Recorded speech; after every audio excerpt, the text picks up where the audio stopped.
जय हिंद। आपका स्वागत है आपका अपना चैनल फ्यूचर टैलेंट हब में। आइए आज की इस वीडियो में हम लोग देखते हैं कि कोरोना वायरस हमारे शरीर के अंदर कैसे प्रवेश करता है, इसको कैसे रोका जा सकता है और इसका क्या इलाज है। जैसे कि आपको मालूम है कि कोरोना वायरस हमारे शरीर के अंदर नाक या मुंह के द्वारा प्रवेश करता है। इस कोरोना वायरस में इतना शक्ति नहीं है कि हमारे त्वचा को छेद करके हमारे शरीर के अंदर जा सके। जब भी ये जाएगा तो नाक या मुंह के द्वारा ही जाएगा और ये कोरोना वायरस हमारे श्वसन नली पर अटैक कर रहा है, जिससे कि हमें सांस लेने में बहुत तकलीफ हो रही है। इस फिगर के द्वारा समझते हैं कि किस तरह से कोरोना वायरस हमारे शरीर के अंदर जाता है तो हमें सांस लेने में तकलीफ होती है। ये जो फिगर है कंप्लीट एक फेफड़े का फिगर है। इसमें सबसे पहले है नासा छिद्र। नासा छिद्र उसे कहते हैं जो नाक के बाहरी भाग से जुड़ा होता है। इसी के द्वारा हम नाक से जब सांस लेते हैं तो ये हमारे शरीर के अंदर आता है, और जब हम मुंह से भी सांस लेते हैं तो वो भी इसी के द्वारा हमारे शरीर के अंदर आता है। इसे बोलते हैं ट्रेकिया, श्वसन नली। ये हमारे गर्दन का हिस्सा है, इतना हमारे गर्दन का हिस्सा है। जब ये ट्रेकिया आगे आता है तो ये दो भागों में बढ़ जाता है। एक चला जाता है लेफ्ट फेफड़े में, एक आ जाता है राइट फेफड़े में। तो जब ये दो भागों में बढ़ता है तो इसका नाम पड़ जाता है ब्रोकाई। इसको बोलते हैं ब्रोकाई। और ब्रोकाई आगे चलकर कई भागों में बढ़ जाता है, जिसे हम लोग बोलते हैं ब्रोकियोलेस। इसे बोलते हैं ब्रोकियोलेस। ये देखिए कितने भागों में यहाँ पर आकर बढ़ गया है, इसको बोलेंगे ब्रोकियोलेस। और ब्रोकियोलेस के सिरे पर गोल संरचना पाई जाती है, जिसे एलियोयोली कहते हैं। एलियोयोली कहते हैं। जब भी हम लोग सांस लेते हैं तो नासा छिद्र से होते हुए श्वसन नली द्वारा अथवा श्वसन नली से ब्रोकाई द्वारा एलियोली में आता है। जब भी हम लोग सांस लेंगे तो ये क्या हो जाएगा, फैल जाएगा, और छोड़ेंगे तो ये सिकुड़ जाएगा। जैसे आप लोग देखे होंगे आइसक्रीम बेचने वाला का जो भोंपू होता है वो ऐसा ही होता है। वो भी जब दाबता है वो तो सिकुड़ जाता है, फिर छोड़ता है तो फैल जाता है। उसी तरह ये भी काम करता है। जब भी हम लोग सांस लेंगे तो ये क्या होगा, फैल जाएगा, और छोड़ेंगे तो सिकुड़ जाएगा।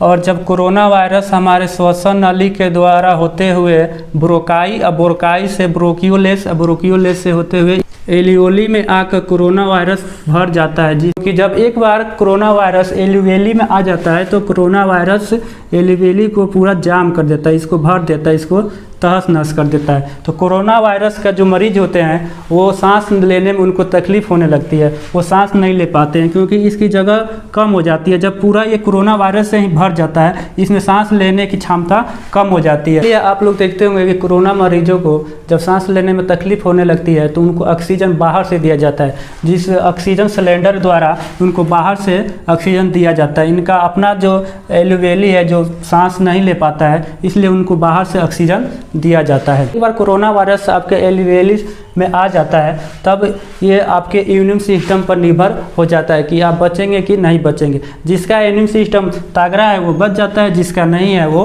मर जाता है।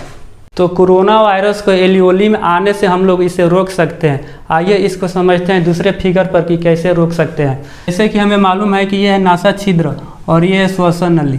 तो श्वसन नली में जब हम नाक से सांस लेते हैं तभी श्वसन नली में जाता है, और मुंह से सांस लेते हैं तभी ये श्वसन नली में ही जाता है। तो श्वसन नली में जब हम मुंह से सांस लेंगे तो श्वसन नली में ही आता है। तो मुंह में जो भी हम खाना खाएंगे वो भी श्वसन नली में आएगा। तो श्वसन नली का दो भाग होता है, एक होता है ट्रेकिया यानी श्वसन नली, एक होता है फेरिंग्स यानी ग्रास नली। ग्रास नली उसे कहते हैं जो हम खाना खाते हैं तो ग्रास नली से होते हुए हमारे पेट में चला आता है। यहाँ से देखिए दो भाग इसका हो रहा है। यहाँ से सांस आएगा, ट्रेकिया के द्वारा सांस आएगा हमारे फेफड़े में, और यहीं से हमारा जो भोजन जो खाएंगे वो सब यहाँ से चला आएगा पेट में। तो हमारा श्वसन नली का दो भाग होता है, जो यहाँ से एक हो जाता है ट्रेकिया और एक होता है फेरिंग्स यानी ग्रास नली। तो जब हम लोग सांस लेते हैं तो आ जाता है श्वसन नली द्वारा फेफड़े में, और जब हम लोग खाना खाते हैं तो ग्रास नली के द्वारा यहाँ से चला जाता है पेट में। कोरोना वायरस शुरुआत से 2 से 3 दिन ट्रेकिया और फेरिंग्स के बीच में ही रहता है, यानी हमारे गले में ही रहता है। अगर हम इसे अपने पेट में लेकर चले जाएंगे कोरोना वायरस को तो हमें कोरोना वायरस नहीं होगा। इसके लिए हमें डेली गर्म पानी या तुलसी का काढ़ा बनाकर पीना होगा। तुलसी के काढ़ा या गर्म पानी पीने से ये सीधे हमारे पेट में चला आएगा, यहाँ गले से सीधे पेट में आ जाएगा। पेट में HCl हाइड्रोक्लोरिक अम्ल जो कि कोरोना वायरस के क्या है, ये बाप है। अगर ये पेट में आ जाएगा तो HCl इसको कूच काच कर ख़त्म कर देगा। पेट में चला जाएगा तो कोरोना वायरस मर जाएगा, वहाँ पर HCl है जो कि इसको मार डालेगा। तो कोरोना वायरस से अगर आपको बचना है तो आपको डेली गर्म पानी या तुलसी का काढ़ा बनाकर पीना होगा। अभी का जो कोरोना वायरस है ये पहले वाले कोरोना वायरस से भी खतरनाक है। पहले वाला कोरोना वायरस जो इतना 7 दिन में नुकसान पहुंचाता था, ये कोरोना वायरस सिर्फ 2 दिन में उतना नुकसान पहुंचा दे रहा है। इसलिए आप लोग घर पर रहिए और सेफ रहिए। आप लोग डेली न्यूज़ में सुनते होंगे कि हॉस्पिटल में बेड नहीं है, ऑक्सीजन नहीं है, जिसके कारण कोरोना वायरस के मरीजों को भर्ती नहीं लिया जा रहा है। इस महामारी में भी कुछ ऐसे डॉक्टर हैं जिनकी इंसानियत मर गई है। इस महामारी में भी वो लोग मुनाफा कमाना चाहते हैं। जैसे कि यूपी में नोएडा के आसपास के अस्पतालों में फेक कोरोना मरीज भर्ती हुए हैं। कहने का मतलब यह है कि वहाँ के जो डॉक्टर हैं ऐसे रोगियों को बेड दिए हैं जिनको कोरोना वायरस से हुआ ही नहीं है, उनको कोई भी बीमारी नहीं हुआ है। उनको 500 या 1000 रुपया के डेली के दिहाड़ी देकर रखा गया है कि बेड को फुल रखने के लिए, कि इसमें दिखाना है कि यहाँ पर बेड खाली नहीं है। कि वहाँ के सरकार ने रिपोर्ट मांगा था कि किस अस्पताल में कितना बेड है और उस बेड पर कौन कौन से आदमी को भर्ती किया गया, उनका सारा डिटेल मांगा था।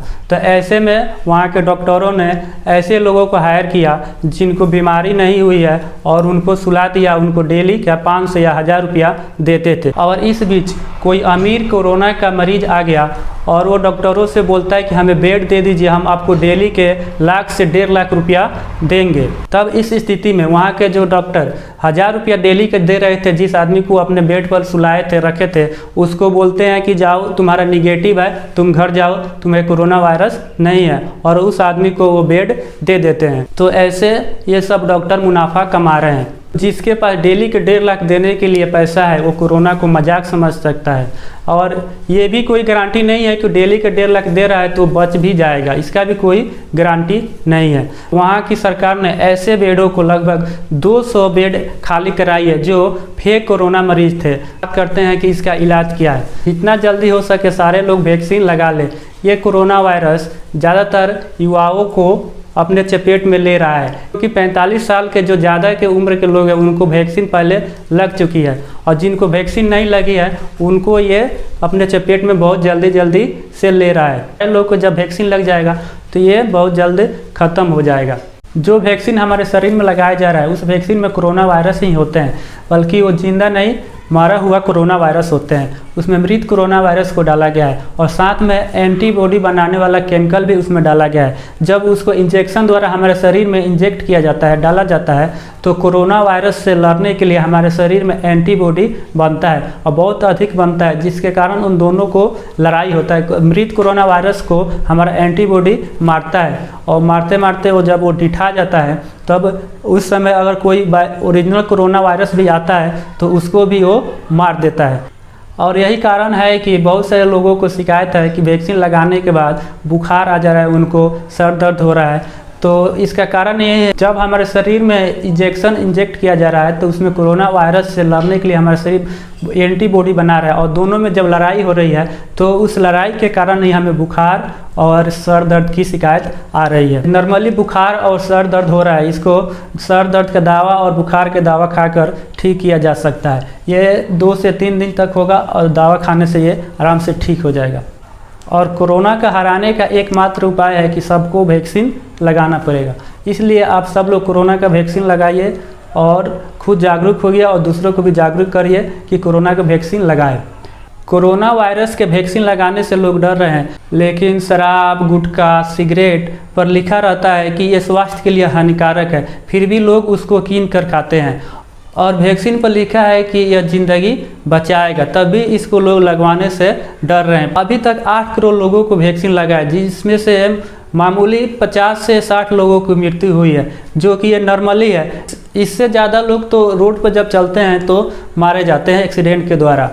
आप सबसे विनती है कि पूरे भारत में 1 मई से 18 साल से जितने ऊपर वाले हैं सबको वैक्सीन लगेगा, तो कृपया आप अपने नज़दीकी स्वास्थ्य केंद्र पर जाकर वैक्सीन लगवा लें। वैक्सीन का डोज 2 बार लगेगा, पहला और दूसरे वैक्सीन के डोज में 28 से 40 दिन का गैप रहेगा। जैसे मान लीजिए कि आप 1 तारीख को पहला डोज ले रहे हैं 1 तारीख को, तो दूसरा डोज 28 या 40 दिन के अंदर ले सकते हैं। 28 या 40 दिन के अंदर ले सकते हैं। आपको बता दें कि सरकारी स्वास्थ्य केंद्रों पर वैक्सीन फ्री में लगाया जा रहा है। मई के महीने के बाद कोरोना वायरस की खतरा बहुत कम हो जाएगा, क्योंकि मई के महीने में पूरे लोगों की वैक्सीन लग जाएगी, तब इसका असर कम होने लगेगा।